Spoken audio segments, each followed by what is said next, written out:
Halo, jumpa lagi di JFA Channel, saluran YouTube nomor 1 auditor internal pemerintah Indonesia. Ini adalah video ke-16 dari proyek JFA Progressive Learning Series, yaitu Risk Management. Pada video kali ini kita akan membahas cara mendefinisikan resiko secara jelas dan akurat. Karena banyak orang seringkali bingung mengenai definisi dari resiko ini. Banyak orang mendefinisikannya secara serampangan, ngawur begitu. Nah, untuk mengatasi hal ini, supaya Anda tidak ngawur, maka Anda harus mengingat kembali definisi sederhana dari resiko yang pernah saya sampaikan pada video-video sebelumnya. Resiko adalah ketidakpastian yang penting. Jadi, dari definisi sederhana ini, setidaknya Anda harus dapat menjelaskan dua aspek terkait resiko. Pertama, resiko adalah ketidakpastian. Sekali lagi, resiko adalah ketidakpastian. Jadi Anda harus memahami apa itu resiko berdasarkan makna yang terkandung dalam kata ketidakpastian ini. Artinya Anda perlu menggunakan bahasa yang relevan dengan maknanya. Misalnya dengan membahasakan seperti ini. Ini adalah hal yang mungkin saja terjadi atau mungkin saja tidak terjadi. Atau bisa jadi seperti ini, bisa jadi seperti itu. Atau kemungkinannya bisa begini, kemungkinannya bisa begitu. Jadi, di sini kita perlu menggunakan bahasa yang pas untuk menjelaskan makna dari ketidakpastian.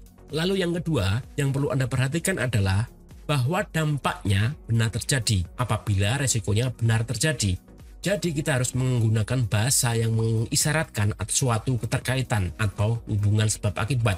Misalnya, jika hal ini terjadi, maka hal itu terjadi. Jadi, penggunaan bahasa yang tepat akan membantu kita mendefinisikan resiko secara tepat. Kemudian, hal lain yang perlu diingat adalah bahwa resiko muncul dari sesuatu.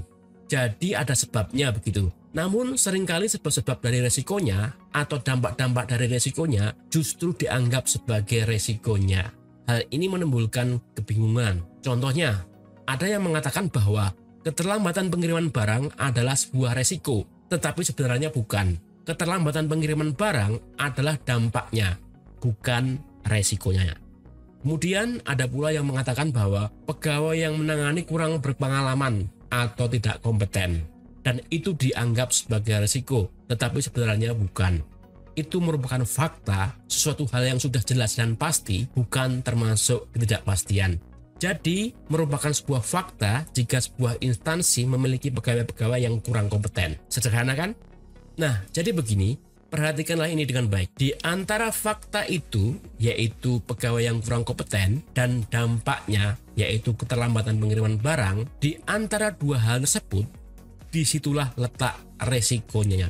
Jadi, sesuatu yang menghubungkan faktanya dengan dampaknya. Itulah resikonya, ketidakpastian yang penting.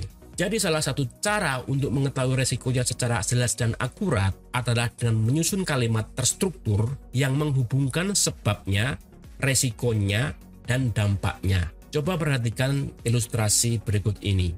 Karena pegawai yang kurang kompeten, mungkin saja kita akan membuang-buang waktu dalam merancang dan mengembangkan solusinya yang dapat berdampak pada terlambatnya pengiriman barang. Jadi apa yang bisa dikelola di sini?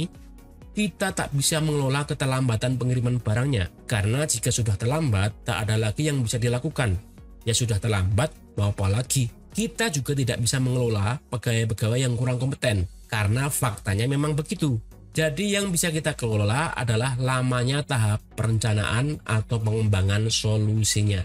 Dari situ kita kemudian bertanya, bagaimana cara menanganinya? Nah, salah satu alternatifnya misalnya kita bisa memberikan pelatihan kepada pegawainya atau menggunakan contoh template yang sudah jadi dalam merancang dan mengembangkan solusinya sehingga pekerjaan bisa cepat diselesaikan karena menghemat waktu, atau dengan cara mengawasi standar waktu pengerjaannya secara ketat dan sebagainya. Jadi dengan mengatakan karena sebabnya, maka resikonya mungkin saja terjadi yang akan berdampak pada sesuatu gitu loh. Nah, dari sini kita bisa memilah resikonya ya, dari sebab dan dampaknya. Nah, pendekatan ini disebut dengan meta bahasa resiko atau risk meta language. Meta language artinya adalah bahasa yang menjelaskan bahasa. Jadi struktur bahasanya terdiri dari 3 kalimat, yaitu kalimat sebabnya, kalimat resikonya, dan kalimat dampaknya. Dan jika ketiganya digabung, akan membentuk satu kalimat utuh yang berkaitan. Jadi, kalimat meta bahasa resiko bunyinya adalah seperti ini. Karena sebabnya, mungkin saja terjadi resikonya, sehingga akan menimbulkan dampaknya. Dan jika kita dapat mengupas kalimat ini satu persatu, maka itu akan membantu menjernihkan pemahaman kita, sekaligus menjernihkan substansi dari manajemen risiko itu sendiri.